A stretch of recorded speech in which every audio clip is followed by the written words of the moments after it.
Cette croix me sera toujours chère. Elle est gloire et victoire pour moi. Et par elle, en la maison du Père,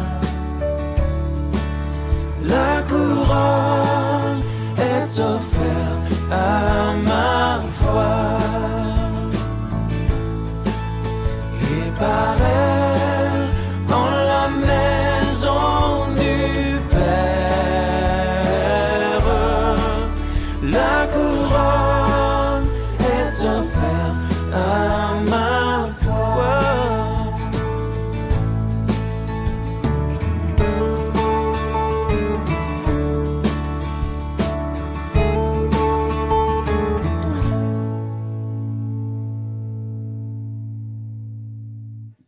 Alléluia. Merci Seigneur pour ton aide.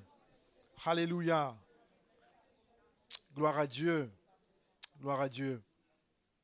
Et nous allons prier pour le message. Ce matin, je vais vous parler de Jésus. Et je bénis le Seigneur, le frère qui a dirigé la louange, Baptiste, ne savait pas du tout le titre message. Mais ce matin, nous allons parler de Jésus-Christ. Il y en a un seul, qui est le Seigneur des Seigneurs et qui est surtout la lumière au milieu des ténèbres. C'est ça le titre. Alléluia. Et nous allons, avant de partager la parole, nous avons demandé l'aide de notre Seigneur. Seigneur, nous te rendons grâce. Nous te bénissons, tu es là, Seigneur.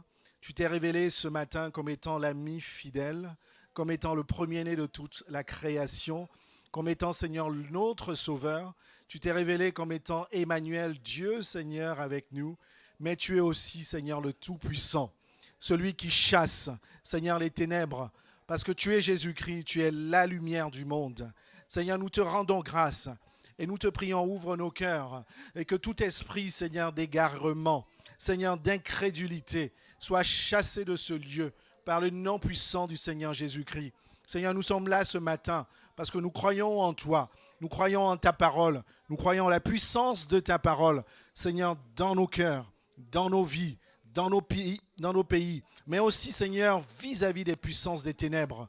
Nous pensons que tu as le nom le plus élevé, le nom le tout-puissant, alléluia, au-dessus de celui des anges, devant lequel les principautés, les autorités, les puissances ténébreuses tremblent. Seigneur, ce matin, nous voulons en prendre connaissance, parce que tu es la lumière du monde, au milieu des ténèbres. Seigneur, merci pour ta grâce. Nous avons besoin de toi. Dirige-nous en toutes choses. Par le nom puissant du Seigneur Jésus. Amen. Amen. Nous allons lire deux textes. Le premier, c'est dans Genèse 1, versets 2 à 5. Et ensuite, nous allons lire dans Jean 1, au verset 1 à 5. La Bible nous dit ceci. En fait, au commencement, Dieu créa les cieux et la terre. Jusque-là, tout va bien, n'est-ce pas? Amen. Bon, la terre était informe et vide. Il y avait des ténèbres à la surface de l'abîme. Et l'Esprit de Dieu se mouvait au-dessus des eaux. Dieu dit que la lumière soit. Et la lumière fut. Dieu vit que la lumière était bonne. Et Dieu sépara la lumière d'avec les ténèbres. Dieu appela la lumière jour. Et il appela les ténèbres nuit. Ainsi il y eut un soir et un matin. Ce fut le premier jour. La première chose que Dieu a créée, c'était la lumière. La Bible nous dit qu'il a séparé les ténèbres du reste du monde et donc des ténèbres des cieux par la lumière. Et nous allons lire dans Jean 1, versets 1 à 5. Et ce que nous allons lire, c'est 2000 ans plus tard, beaucoup d'années plus tard. Et la parole de Dieu nous dit ceci. Au commencement était la parole. La parole était avec Dieu et la parole était Dieu. Elle était au commencement avec Dieu. Toutes choses ont été faites par elle, et rien de ce qui a été fait n'a été fait sans elle. En elle était la vie, et la vie était la lumière des hommes. La lumière luit dans les ténèbres, et les ténèbres ne l'ont pas reçue. Je vais aller à l'essentiel. Vous savez, la parole de Dieu dont on parle là, c'est qui? C'est Jésus-Christ. Est-ce qu'on peut le dire encore plus fort? Jésus-Christ. Dis à ton voisin, Jésus-Christ est la parole de Dieu.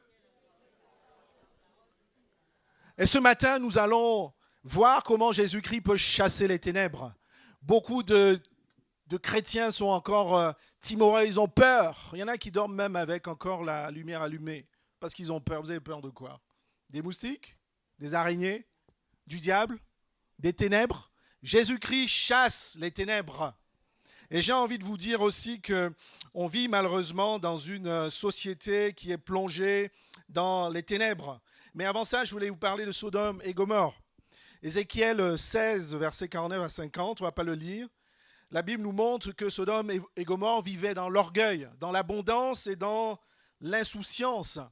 Et j'ai envie de te dire que toute nation, là on est en France, qui vit dans l'orgueil, dans l'abondance et dans l'insouciance, vit dans les ténèbres. Je vais encore aller plus loin. C'est tout homme qui connaisse Christ ou pas, qui vit dans l'abondance, qui vit dans l'insouciance, qui vit dans l'orgueil, vit dans les ténèbres. Parce que tout ça n'appartient pas à Dieu. Tout ça, ce n'est pas le caractère de Dieu, parce que tout ça, ce n'est pas la nature de Dieu.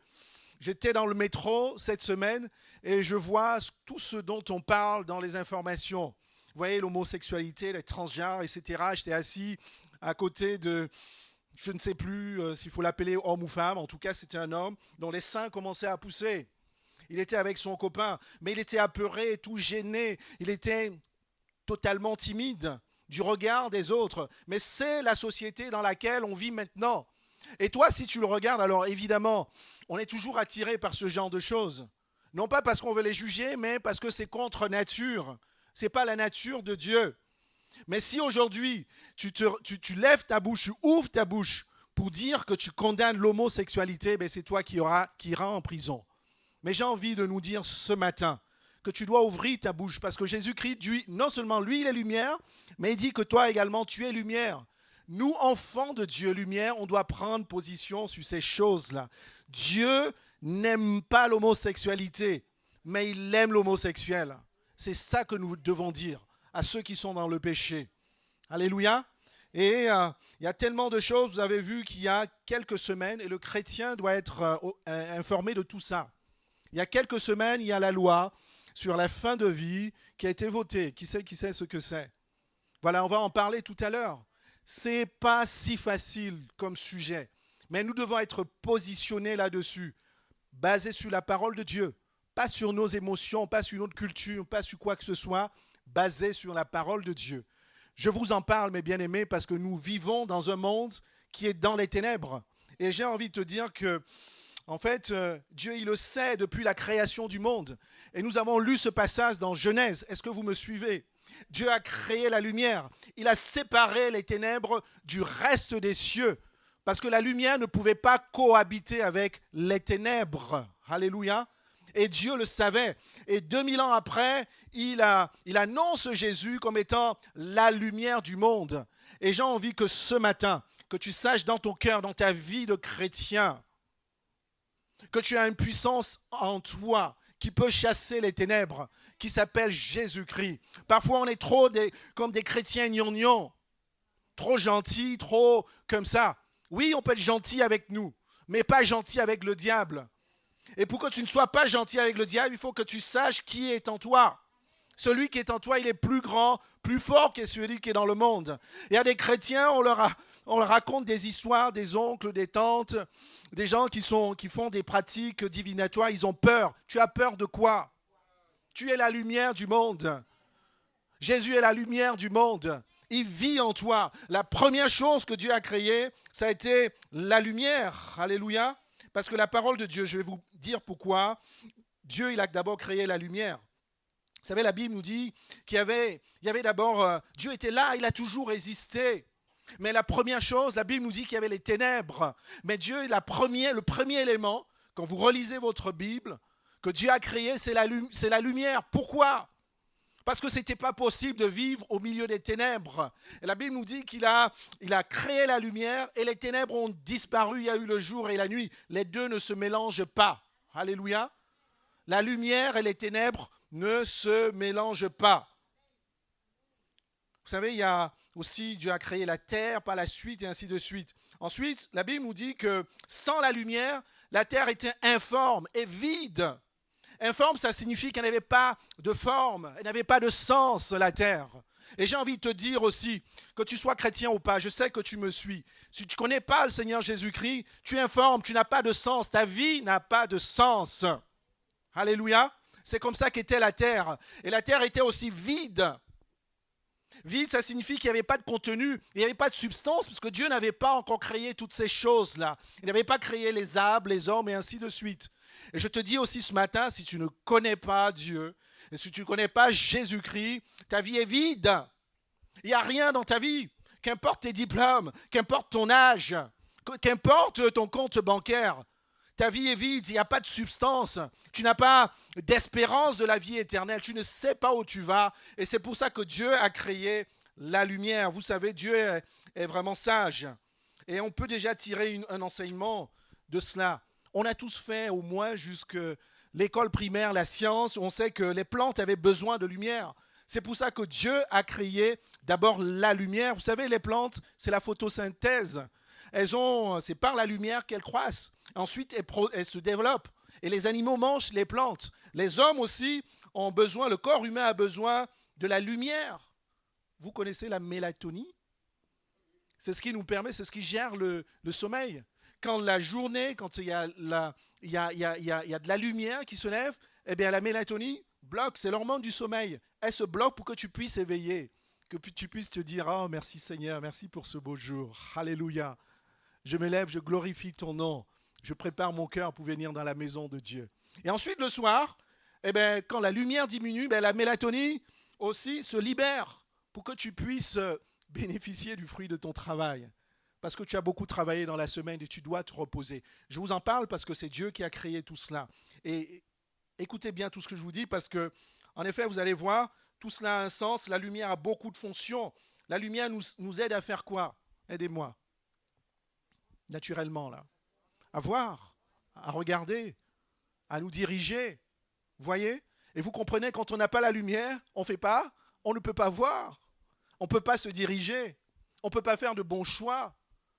Bon, c'est vrai que dans la nuit, pour ne pas embêter votre conjoint, ou même si vous vivez avec quelqu'un qui n'est pas très loin, eh bien, parfois la nuit, ça m'arrive de sortir, me lever comme ça, les yeux fermés, mais c'est si compliqué. Parce qu'au premier obstacle, mais qu'est-ce que tu fais? Tu cognes ton pied. Hein? Tu te réveilles le matin avec un gros bobo comme ça. Sans la lumière, on est perdu. Jésus est la lumière du monde. Dieu est sage, il avait compris. Il a compris tout cela. Et ce qu'on peut déjà tirer de cet enseignement-là, c'est que Dieu avait compris. Quand on lit dans Jean au premier chapitre, Dieu a vu que les hommes ne pouvaient pas s'en sortir sans la lumière. Et la lumière, c'est Jésus-Christ. C'est pour ça que Jésus a été envoyé pour chasser les ténèbres. Alléluia. Pour que ceux qui reçoivent Jésus-Christ puissent voir, puissent se diriger, puissent faire de bons choix dans leur vie. Donc Jésus est la lumière qui brille au milieu des ténèbres. C'est le même Dieu là. Quand vous dites au commencement, Dieu créa les cieux et la terre. Ensuite, il créa la lumière. Ensuite, quand vous lisez dans Jean 1, Dieu est en train de dire que le monde, sur un point de vue spirituel, vit dans les ténèbres. Elle a besoin de quelqu'un qui allait les sortir des ténèbres. Et cet homme-là, c'est Jésus-Christ qu'on a chanté. Que je me suis régalé dans la louange. Parce que le terrain était préparé. Nous allons continuer de parler de la lumière. Le monde dans lequel on vit, c'est un monde de rébellion, c'est un monde d'orgueil, c'est un monde d'idolâtrie, des pratiques divinatoires. Vous savez, il y a un passage dans la Bible, dans 1 Corinthiens 6, 9 à 10, qui dit « Ne savez-vous pas que les injustes n'hériteront point le royaume de Dieu? Ne vous y trompez pas, ni les impudiques, ni les idolâtres, ni les adultères, ni les efféminés. » Vous voyez ce que c'est, les efféminés? Bien. Ni les infâmes, ni les voleurs, ni les cupides, ni les ivrognes, ni les outrageux, ni les ravisseurs n'hériteront le royaume de Dieu. Et la liste n'est pas exhaustive. Je vous dis qu'on vit dans ce monde de ténèbres qui comprend tout ce qu'on vient de citer là. Et les ténèbres, mes amis, tous ceux qui pratiquent, si tu me suis, si tu es dans cette liste qui n'est pas exhaustive, tu n'hérites point du royaume des cieux. Ta vie n'a pas de sens, ta vie est vide. Tu n'as pas d'espérance de la vie éternelle. Et tu as besoin du Seigneur Jésus-Christ. Et je vous disais que les ténèbres ne se trouvent pas uniquement dans ce qu'on croit. Parfois, dans nos imaginations, on pense que les ténèbres, c'est ce petit sorcier ou cette femme qui lit les cartes, qui s'enferme dans la chambre, dans le noir. Écoutez-moi bien, nous vivons dans un monde de ténèbres. Même dans vos lieux de travail, il y a des ténèbres. Oui, parce que nos lieux de travail, et je n'aurais pas honte de le dire devant la caméra, sont truffés, remplis de francs-maçons, des personnes qui sont dans des sectes. Et j'ai envie de vous dire aussi, si vous appartenez à ces sectes-là, votre vie est vide, sans sens, comme la terre était, sans forme. Vous avez besoin du Seigneur Jésus-Christ. Il y a quelques années, j'étais en mission au Luxembourg. Et donc, je rencontre une collègue, écoutez-moi bien, jeune, 28 ans par là. Elle me dit, René, je veux te parler. Je dis, mais vas-y, on est dans l'open space, tu peux me parler. Elle me dit, non, je veux te parler en privé. Je dis, mais Seigneur, c'est quoi cette histoire? Je dis, ok, je prie, je dis, ok, Seigneur, tu es homme de Dieu. Tu dois toujours être disposé. Et donc, on descend. On prend l'ascenseur, on descend au pied de l'immeuble. Je dis, dis-moi. Et alors, elle me raconte des choses qui vont vous surprendre. Les ténèbres ne sont pas simplement là où vous croyez.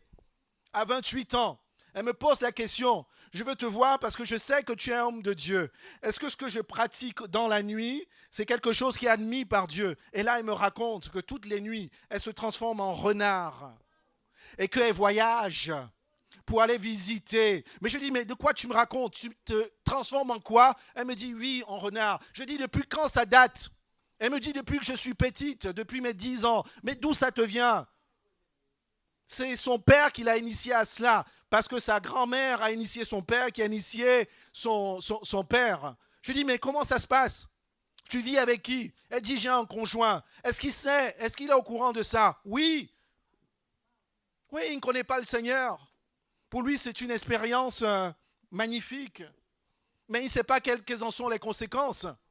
Je dis, mais comment ça se passe? Est-ce que tu sais ça? Tu sais que ce que tu pratiques a une horreur pour Dieu. Et je lui dis, toi, ma collègue, tu as fait l'appel à moi pour que je te dise la vérité. Ce n'est pas moi qui suis venu vers toi.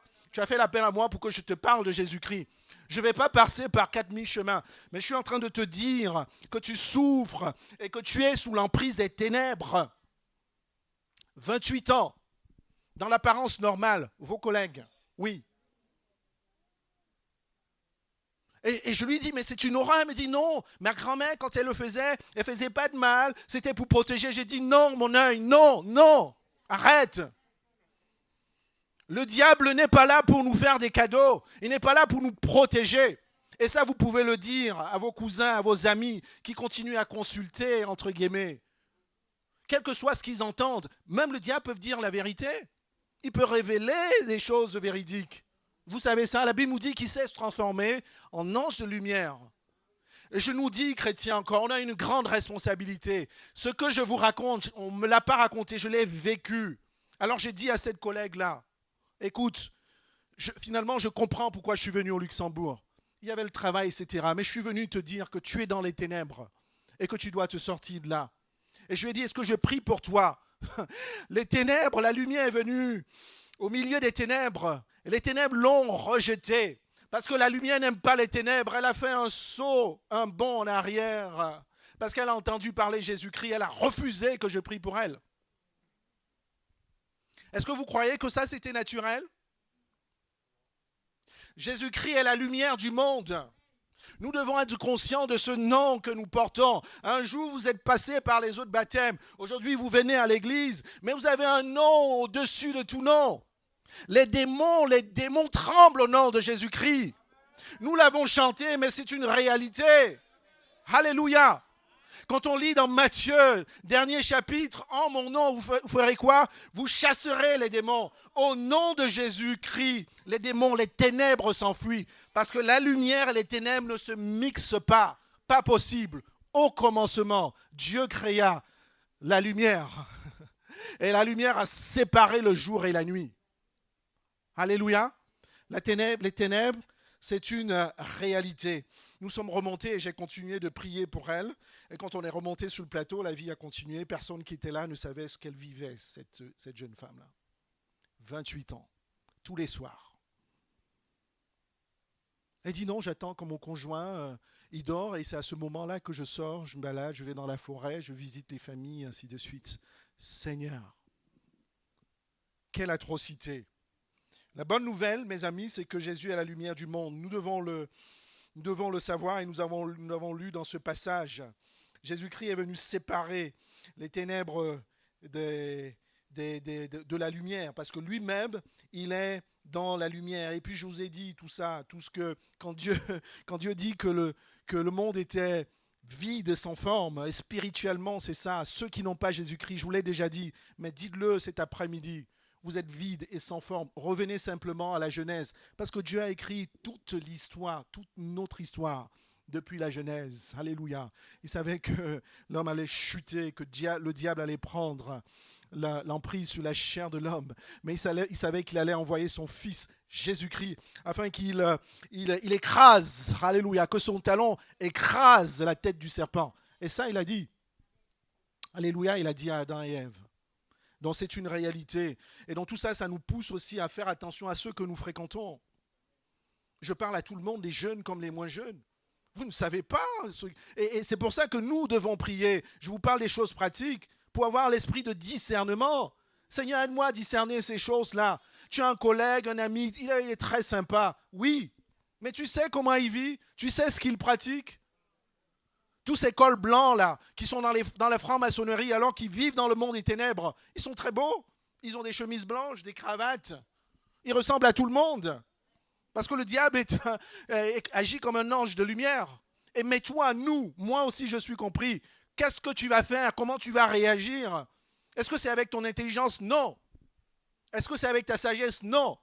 Mais avec le don du discernement qui va te permettre à ce que, comme l'apôtre Paul, il y avait une femme si séduisante de par ses paroles qui suivait pendant qu'il était en train d'évangéliser. Elle disait quoi? Est-ce qu'elle disait que ces hommes-là sont en train de prêcher ce qui n'est pas bien? Non. Elles étaient en train d'applaudir ce que Paul et ses confrères étaient en train de faire. Suivez-les, ils annoncent la parole de Dieu, suivez-les. Vous voyez comment le diable peut mentir, peut avoir des paroles douces, peut avoir des paroles qui nous semblent bien. Faisons attention à ceux que nous croisons dans la société. Faites attention. Je ne nous demande pas de vivre à l'écart. Au contraire, parce que tu es la lumière du monde, tu dois être au milieu de ces ténèbres-là. Mais tu dois avoir un esprit de discernement. Sinon, tu vas te laisser prendre. Parce que tu vas trouver quelqu'un séduisant de par ses paroles, de par son intelligence, de par tout ce que tu veux. Et toi aussi, tu vas rentrer dans ces ténèbres-là. Si tu n'as pas Jésus-Christ. Les ténèbres, c'est l'incrédulité, c'est le manque de foi, c'est le péché qui nous maintient dans l'esclavage. Et Jésus-Christ pouvait dire « Je suis la lumière du monde. Celui qui me suit ne marchera pas dans les ténèbres, il aura la lumière de la vie. » Et j'ai envie de te dire, si toi tu m'écoutes, et peut-être même dans cette assemblée, Jésus-Christ a la puissance de te délivrer des ténèbres entre guillemets. Normalement, un chrétien, je vous le redis, il ne peut pas être rempli des mauvais esprits, mais il peut être sous influence. C'est pour ça qu'on peut être sous influence de l'alcool, de la cigarette, de toutes ces choses-là, du sexe, ainsi de suite, même de la peur, de la crainte. Mais Jésus-Christ, quand il vient vers toi, il te rend conscient de cela et il t'aide. Et si tu ne connais pas le Seigneur, il faut que tu acceptes le Seigneur Jésus-Christ. Jésus-Christ est la lumière, il faut que la lumière vienne pour que les ténèbres partent. C'est si simple, alléluia. Et comment accepter le Seigneur Jésus-Christ? Il faut d'abord écouter sa parole. Tu écoutes sa parole pour avoir la foi. La foi, c'est la confiance en Dieu. Parce qu'aujourd'hui, tu mets ta confiance en autre chose. Tu mets ta confiance dans l'argent, tu mets ta confiance dans la puissance. Et je m'adresse aussi à ceux qui sont dans ces sectes, je cite même la franc-maçonnerie, qui vous donnent l'impression d'être au-dessus du monde, au-dessus de la société. Mais je vous dis que votre sort est déjà scellé. Parce qu'il est réservé à un homme de mourir une seule fois. Après quoi viendra le jugement. Tu pourras gagner tout ce que tu veux sur la terre. Tu pourras être le dirigeant le plus puissant. Tu pourras être le manager le plus puissant. Mais si tu n'as pas le Seigneur Jésus-Christ, ta vie est déjà scellée. Mais Dieu ne te condamne pas. Ce n'est pas mon message ce matin, c'est de dire que Jésus-Christ t'aime. Et pour que tu puisses venir, tu puisses quitter les ténèbres à la lumière, tu dois venir vers celui qui est lumière. Et son nom, c'est Jésus-Christ. Il n'y en a pas d'autre. Et pour venir à lui, il faut avoir la confiance. Et la confiance, c'est la foi. Et la foi vient de ce qu'on entend. Il faut que tu entendes la parole de Dieu. Parce que la foi vient de ce qu'on entend. Et ce qu'on entend vient de la parole de Dieu. Il n'y a que la parole de Dieu qui peut te délivrer. Il n'y a que la parole de Dieu qui peut chasser les ténèbres autour de toi. Et peut-être que tu es englué comme ça. Peut-être que tu as fait des pactes dans ces sectes et que tu dis je ne peux plus m'en sortir. Mais il n'y a rien d'impossible pour Dieu. Tu peux encore t'en sortir. Parce que Jésus-Christ, il a brisé les forces des ténèbres. À la croix, il a vaincu ce qui te retient captif. Alléluia. Ce matin, on va parler de Jésus-Christ, la lumière qui chasse les ténèbres. Et je te dis simplement, peut-être que tu peux le faire dans ta chambre. Après, quand tu as la foi, il faut que tu confesses, il faut que tu ailles au bout, que tu confesses que Jésus-Christ est ton Seigneur et Sauveur. Comme pouvait dire Paul dans Romains 10, verset 9. Si tu confesses de ta bouche le Seigneur Jésus, et si tu crois dans ton cœur que Dieu l'a ressuscité des morts, tu seras sauvé. Avec ça, tu as la trajectoire. Tu as la feuille de route. Ce n'est pas si compliqué, toi qui m'écoutes, toi qui es englué dans les ténèbres. Jésus-Christ peut te libérer. Et je vous ai déjà dit que les démons sont chassés au nom de Jésus.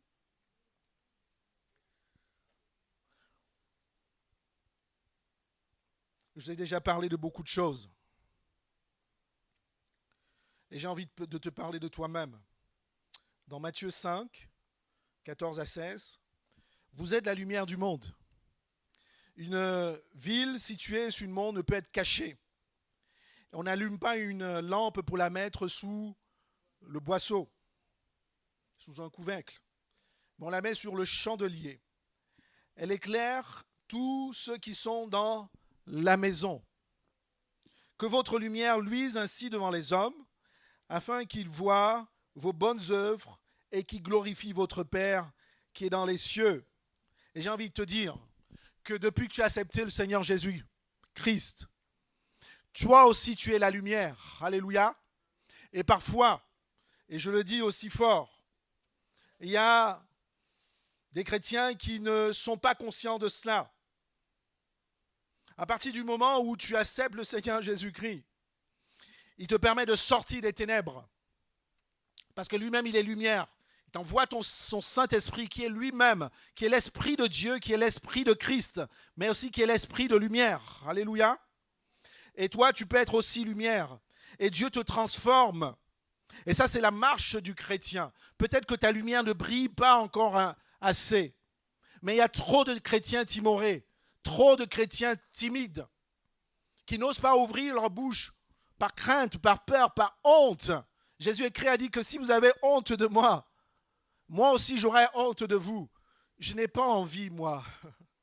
Après tout ce que j'aurais fait, les prières et tout ça, toute ma vie sur la terre, j'aurais pas envie de me retrouver devant le Seigneur le jour du jugement. Fermons les yeux. Fermez les yeux, mes frères et sœurs. N'ayez pas peur. Imaginez que vous êtes devant le Seigneur Jésus-Christ à l'heure du jugement. Qu'est-ce qu'il dira de toi? Est-ce qu'il dira que tu es bon et fidèle serviteur? Alors est-ce qu'il regardera, est-ce qu'il te rappellera toutes les fois où tu as renié son nom, ne serait-ce que tu t'es retenu par rétention, tu n'as pas ouvert ta bouche pour dire Jésus-Christ est Seigneur et Sauveur. Tu n'as pas ouvert ta bouche simplement pour dire que je suis chrétien, j'aime Dieu. Il y a des chrétiens qui ont peur de cela. Tu te retrouves devant le Seigneur Jésus-Christ. Veux-tu qu'ils te disent arrière de moi parce que j'ai honte? Ou alors parce qu'ils te disent bon et fidèle serviteur, bon et fidèle servante. Je t'ai vu pendant toute ta durée de vie sur la terre. Tu n'as pas eu honte de mon nom. Tu n'as pas eu honte d'être appelé chrétien. Tu n'as pas eu honte de confesser le nom de Jésus-Christ. Tu n'as pas eu honte de parler de moi dans la rue, dans ta famille. Tu n'as pas eu honte de dire que l'homme est pécheur, qu'il a besoin de moi. Alors viens dans ma présence. Alléluia. Vous pouvez ouvrir les yeux. Je sais que beaucoup d'entre vous, dans cette expérience que je viens de faire avec vous, parce que moi aussi je suis inclus, vous aviez envie que le Seigneur Jésus-Christ vous traite de bons et fidèles serviteurs. Mais j'ai envie de te dire, tu dois être consciente que tu es la lumière. Alléluia. Tu peux ouvrir ta bouche, n'aie pas peur. Et Dieu donne toujours des occasions favorables ou non de parler de lui. Dieu le fait. Ne condamne pas ceux qui sont autour de toi, qui ne connaissent pas le Seigneur, ne les condamne pas. Parce que Dieu ne nous a pas appelés à condamner. Si Dieu nous condamnait nous-mêmes, on ne serait pas là. Non? Mais aime les personnes qui sont autour de toi. Tu es la lumière du monde. Comment? Pas parce que tu déclares à travers ta bouche, écoutez-moi bien, par ton témoignage, par ton amour, par ta fidélité à Dieu, par ta patience. Alléluia. C'est ça la lumière. La lumière, ce n'est pas l'étiquette de chrétien. La lumière, c'est ton témoignage concret de tous les jours. Que disent de toi ceux qui t'approchent? Est-ce qu'ils disent que tu es celui qui met toujours du désordre? Est-ce que tu es celui qui met toujours le feu? Quand il y a déjà le feu, tu mets l'huile sur le feu? Qu'est-ce qu'ils disent de toi? D'une personne colérique? Ou de quelqu'un, d'un prince, d'une princesse de la paix? De quelqu'un qui apporte la sagesse, qui apporte l'écoute, qui apporte les bénédictions. C'est ça la lumière, mes bien-aimés, ce n'est pas autre chose. Ce n'est pas si spirituel que ça. La prière, la lumière, c'est laisser Jésus lui-même, qui est la lumière, briller en toi. Parce que quand tu ne le fais pas, voici ce qui se passe. Certains, nous avons de la lumière. Il y en a qui brillent d'une forte intensité. Il y en a qui brillent d'une moyenne intensité. Il y en a qui brillent faiblement. Parce que tu étouffes la lumière qui est déjà en toi. Jésus-Christ est la lumière, il est en toi. Parce que vous êtes la lumière du monde. La lumière, c'est laisser Jésus-Christ briller en toi, resplendir en toi. Sa bonté, sa puissance, sa patience, son amour. Est-ce que je suis seul ce matin? Vous me suivez? Qui c'est qui veut être réellement la lumière? Qui veut briller moyennement? Qui veut briller moyennement? Qui veut briller un tout petit peu? Qui veut briller beaucoup, beaucoup en Jésus-Christ? Et beaucoup encore. Et beaucoup encore. Alléluia.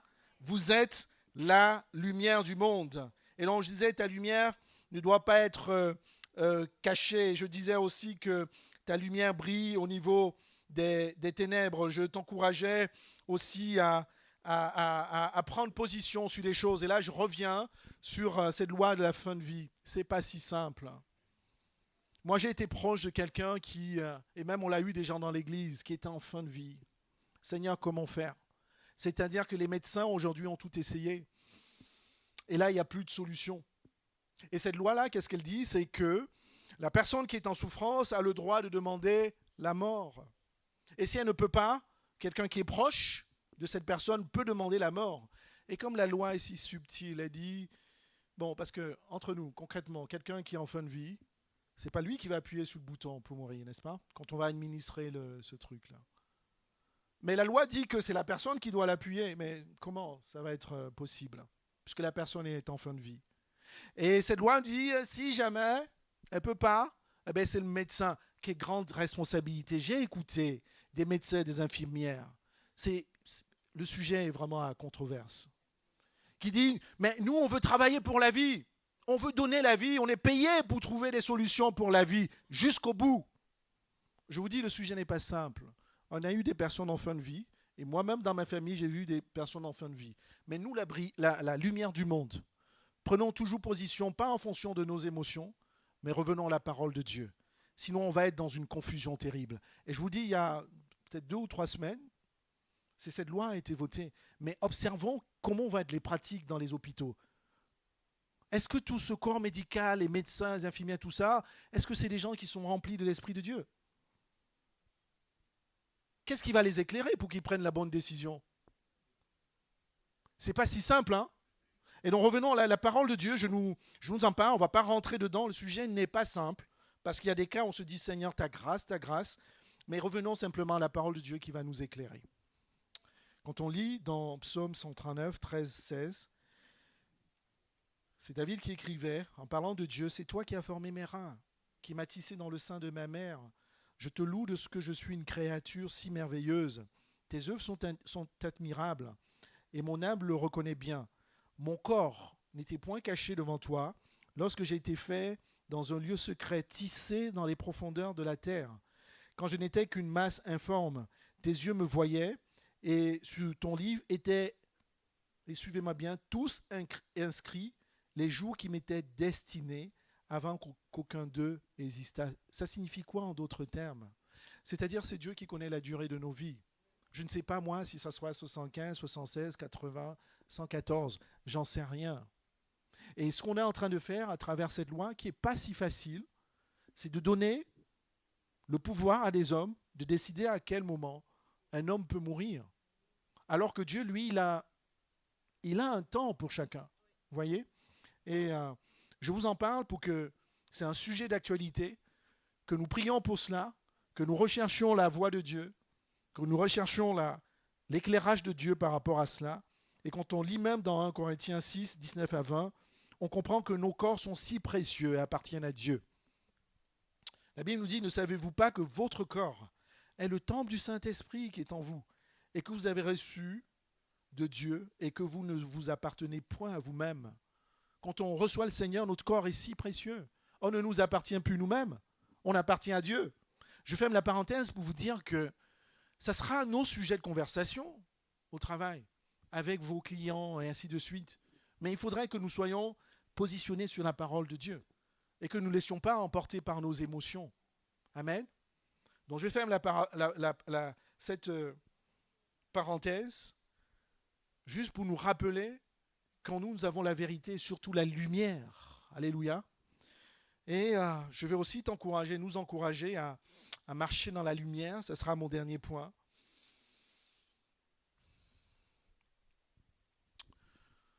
Et je ne sais pas, je pense aux nouveaux baptisés. Certains d'entre vous sont là, la plupart. Je bénis le Seigneur pour cela. Je vous encourage, mes sœurs, mes frères, parce qu'il n'y avait pas que des sœurs. Vous êtes rentrés dans une nouvelle vie. Dieu a fait de vous de nouvelles créations. Alléluia.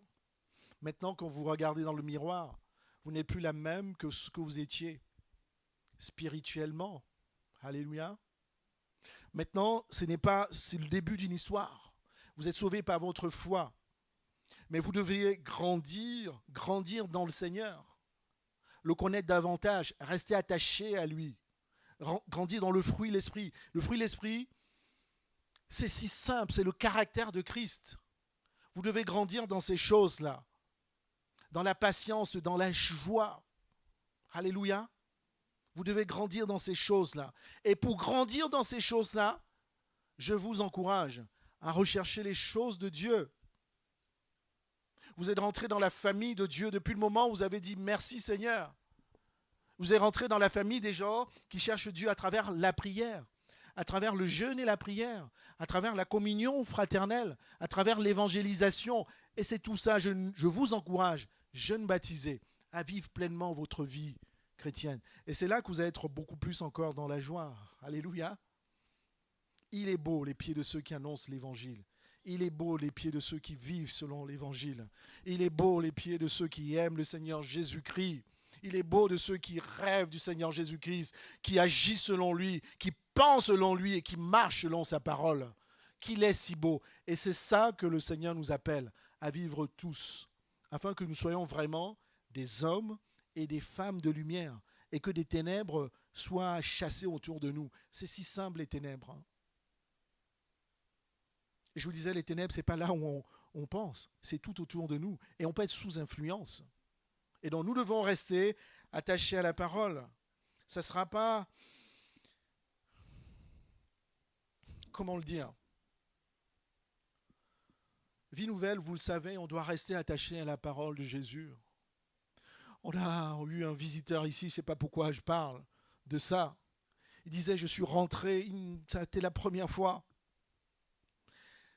Je vous le dis comme ça. Les chants, c'était d'une ancienne époque. Mais la parole de Dieu était pure. Je ne sais pas de quoi il parle quand les chants étaient d'une ancienne époque. Il ne critiquait pas les chants. Au contraire, il a été touché par les chants. Et ce qu'il voulait dire par là, c'est que ce n'était pas du chant de la fête et de mon corps et je veux me réjouir simplement sans avoir la crainte de Dieu. C'est cela qu'il voulait dire. Il a parlé non seulement de ce chant-là qui ramenait au cœur de Dieu, mais également de la parole de Dieu qui est prêchée. Il m'a dit, j'ai déjà visité parce que je voyage beaucoup. J'ai déjà visité plusieurs églises. Mais ce que j'entends là, je ne sais pas qui a prêché ce jour-là. Alléluia, c'est la parole simple de Dieu qui nous ramène à la crainte de Dieu. Et c'est pour ça que je nous encourage, mes bien-aimés, nous pouvons écouter plein de choses parce que nous sommes libres. Faites attention à ce que vous écoutez aussi sur Internet, etc. Et je vous dis, faites attention, ne partagez rien. Si vous doutez d'une vidéo, envoyez-le au pasteur. Ne partagez pas dans le groupe de l'église, s'il vous plaît. Sinon, de toutes les façons, ça sera repris et on vous répondra en privé. On doit rester attaché à la parole de Dieu. On ne doit pas rester attaché à la parole blink-blink qui nous dit « Viens à Dieu, tu seras délivré ». Le chrétien n'est pas déjà possédé. « Viens à Dieu et tu auras de l'argent ». Toutes ces paroles autour. J'ai eu d'ailleurs un partage et j'en parle. Ne partagez pas dans le groupe de l'église ce sur quoi vous avez un doute. Nous sommes libres et vous êtes libres de partager, d'encourager. Si vous avez un doute, envoyez d'abord au pasteur, s'il vous plaît. Parce que nous avons déjà vu des partages qui ne glorifient pas le Seigneur. Si sur la forme, ça peut éveiller comme ça de l'intérêt. Mais dans le fond, la parole est vide, chaos, sans substance, comme dans les ténèbres. Et sur des personnes qui ont 15 millions de vues sur Internet. Et même les chrétiens aujourd'hui sont attirés par le nombre de vues sur Internet. Ce n'est pas possible. Non. Seigneur, préserve-nous de cela. Seigneur nous demande de marcher dans la lumière. Et la première lumière, c'est la parole de Dieu. Tu peux lire ta parole. Tu peux lire la Bible toi-même. Tu peux l'étudier et demander au Saint-Esprit de t'éclairer. Moi, je ne connais pas encore toute la parole de Dieu, mais je m'efforce jour après jour, semaine après jour, demander Seigneur, aide-moi sur tel sujet. Et vous savez que l'Église nous aide aussi à grandir. Je ne sais pas qui disait dans sa prière. Lorsqu'on est en communion fraternelle, il y a des questions qu'on se pose. Tu es obligé d'avoir une certaine attitude, un certain caractère pour pouvoir supporter une personne qui est insupportable. Mais tu le feras comment ? Tu le feras parce que tu es plongé dans la parole de Dieu. Et c'est en cela que l'Église, la communion fraternelle est importante et qu'il ne faut pas vivre sa foi seul. Et je suis dans la pensée de ce frère-là. Tous ceux que j'ai rencontrés qui disent « Oh, les églises, ce n'est plus la mode, on vit notre foi seul », ces gens-là, tu poses une ou deux questions. Waouh, c'est loin du désordre, du chaos, vide, sans forme, comme la création du monde. On ne peut pas grandir en Christ sans communion fraternelle. Alléluia. Parce que je devrais aimer celui que je n'aime pas. Je devrais écouter même quand je n'ai pas le temps. Je devrais manifester le fruit de l'esprit. Si tu es seul dans ta maison, tu auras du mal. Il y a des chrétiens qui ont du mal à tenir une réunion avec d'autres chrétiens. Je nous encourage. Apprenons à travailler ensemble. Et c'est comme ça qu'on s'en rend compte. Tu mets souvent 3, 4, 5 chrétiens ensemble pour faire un projet, ça va être de la bataille. Tout de suite, dès les premiers échanges. Non pas parce qu'ils sont de mauvais caractère, mais il n'y a pas le fruit de l'esprit. L'écoute, la patience et tout ça. Et nous devons grandir en cela. Je ne sais pas pourquoi j'en parle. Nous sommes lumière et nous devons être rattachés à la lumière. C'est la parole de Dieu qui te façonne, qui te permet à ce que tu as envie de parler, mais tu te tais. Parce que la parole de Dieu, il dit qu'il est plus sage d'écouter que de parler. C'est un exemple. Mais pour vous dire que c'est la parole de Dieu qui te façonne. Et tu ne peux pas grandir sans te plonger dans la parole de Dieu et permettre à ce que la parole de Dieu ait un dessus sur toi, un dessus sur ton caractère, un dessus sur ton expérience, un dessus sur tout. La parole de Dieu doit primer sur ta vie. Alléluia. Quand on dit la parole de Dieu, c'est Jésus aussi. Jésus-Christ doit primer sur ta vie. Et je disais que tu dois marcher dans la lumière. Et vous savez pourquoi c'est important de marcher dans la lumière ? La même parole de Dieu nous le dit dans 1 Jean 1, verset 7. Mais si nous marchons dans la lumière, comme il est lui-même dans la lumière, nous sommes mutuellement en communion. Et le sang de Jésus, son Fils, nous purifie de tout péché. Ce passage nous dit deux choses. Si tu marches dans la prière, ça a un impact dans la lumière, ça a un impact pour l'Église. Parce que quand on sera en communion avec Dieu, avec son Saint-Esprit, avec Jésus, et on sera en accord, tout ce qu'on va demander en accord, Dieu va nous l'accorder. Parce que chacun de nous est dans la lumière. Alléluia. Moi, je ne veux pas perdre mon temps avec des personnes qui ne marchent pas dans la lumière, dans la prière. Et je nous dis aussi, c'est pour nous encourager, pour savoir avec qui on s'associe, sans jugement, etc., mais toujours dans le discernement. Alléluia. Nous sommes en communion et le sang de Jésus-Christ nous purifie de tout péché.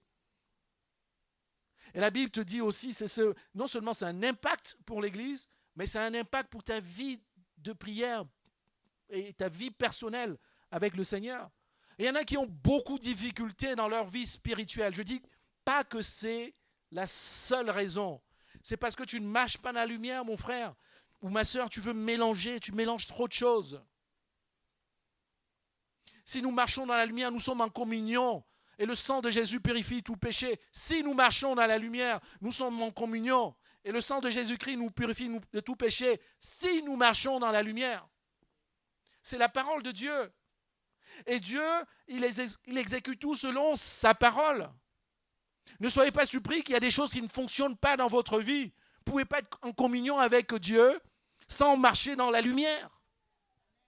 Marcher dans la lumière, on l'a vu tout à l'heure. C'est marcher selon la parole de Dieu. C'est s'évertuer à appliquer la parole de Dieu. Marcher dans l'amour, dans le pardon, marcher dans la communion fraternelle, marcher dans la fidélité envers Dieu, marcher à être des personnes qui bénissent, pas qui maudissent. Alléluia. C'est ça, marcher dans la lumière. Et à ce moment-là, nous sommes en communion entre nous. Dieu écoute nos prières, nos essos. Et son sang nous purifie de tout péché, c'est-à-dire que tu peux revenir à Dieu. Dis, Seigneur, aide-moi. Alléluia.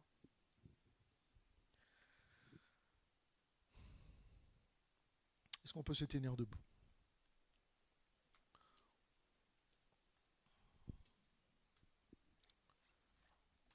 Est-ce qu'on peut fermer les yeux? Alléluia. Je vais vous lire les deux versets que nous avons lus. La terre était informe et vide. Dans Genèse 1, il y avait des ténèbres à la surface de l'abîme et l'Esprit de Dieu se mouvait au-dessus des eaux. Dieu dit que la lumière soit et la lumière fut. Dieu vit que la lumière était bonne et Dieu sépara la lumière d'avec les ténèbres. Dieu appela la lumière jour et il appela les ténèbres nuit. Jean 1. Au commencement était la parole. La parole était avec Dieu et la parole était Dieu, Jésus-Christ. Elle était au commencement avec Dieu.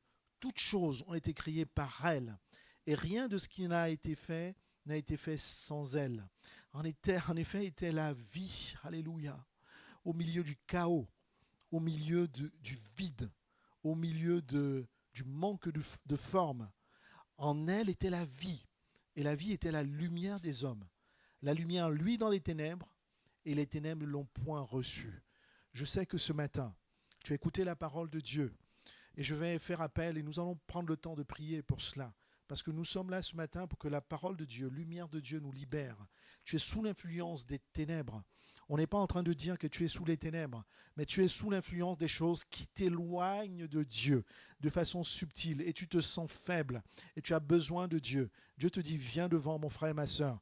On ne va pas te juger, on va prier pour toi parce que tu es faible et seul tu ne vas pas t'en sortir. Tu as besoin de la grâce de Dieu, de la lumière pleine qui est en Jésus-Christ, afin que ces ténèbres n'aient plus d'influence sur toi. Viens devant, mon frère et ma soeur. Tout à l'heure, il n'y a qu'une seule sœur, mais dans l'église, il y en a plusieurs, sous l'influence. C'est souvent si subtil. Ce n'est pas forcément des choses divinatoires. Ce n'est pas forcément des choses répréhensibles sur un point de vue spirituel. Mais ça peut être en effet des addictions. Et la Bible nous dit que l'homme est esclave de ce qui triomphe de lui. Peut-être qu'il y a quelque chose qui triomphe de toi. Et tu as besoin de la grâce de Dieu. Alléluia. Viens mon frère et ma soeur, il y a Dieu qui te voit. Et ensemble, nous allons prier dans l'amour. Et peut-être toi qui m'écoutes, Toi qui suis ce message loin, tu ne connais pas Dieu, et peut-être même tu es dans cette salle aussi, et que tu as entendu parler de Jésus-Christ, qui est la lumière du monde, et tu as compris comment tu pouvais faire pour donner ta vie à Jésus-Christ. Viens, et ensemble nous allons prier, afin que tu fasses ton premier pas. Ensuite, tu passeras du temps en fait encore dans l'enseignement, afin d'avoir la révélation de l'amour de Dieu. Mais il faut que tu fasses ce premier pas pour venir vers Jésus, la lumière du monde, qui va te sortir des ténèbres. Et toi, tu peux aussi, si tu es dans une secte, toi qui m'écoutes, tu es dans la franc-maçonnerie ou autre chose, tu es englué. Et tout à l'heure, tu as écouté la parole de Dieu. Jésus-Christ seul peut te libérer. Et donc, tu peux fermer les yeux là où tu te trouves. Et tu dis, Seigneur Jésus-Christ, je t'aime. Je vais appeler les pasteurs. On va prier pour ceux qui sont devant. On va prier avec foi. Alléluia. On va prier au nom de Jésus-Christ. On va prier au nom de Jésus-Christ. Le nom devant qui les ténèbres ne tiennent point. Alléluia. Venez mes frères, venez. Et je vais demander à tous ceux qui sont derrière aussi, étendez vos mains. Vous êtes là aussi parce que vous êtes remplis de la lumière. Vous n'êtes pas là parce que, alléluia, vous n'avez pas d'esprit de timidité. La Bible nous dit qu'on peut étendre des mains pures. Si vous n'êtes pas là devant, c'est que vos mains sont pures, fortes en ce moment. Vous pouvez étendre vos mains, nouveaux baptisés ou anciens baptisés, et priez pour cela. Alléluia. Prions pour ceux qui sont devant. Prions tous le Seigneur. Élevons nos voix, élevons nos voix.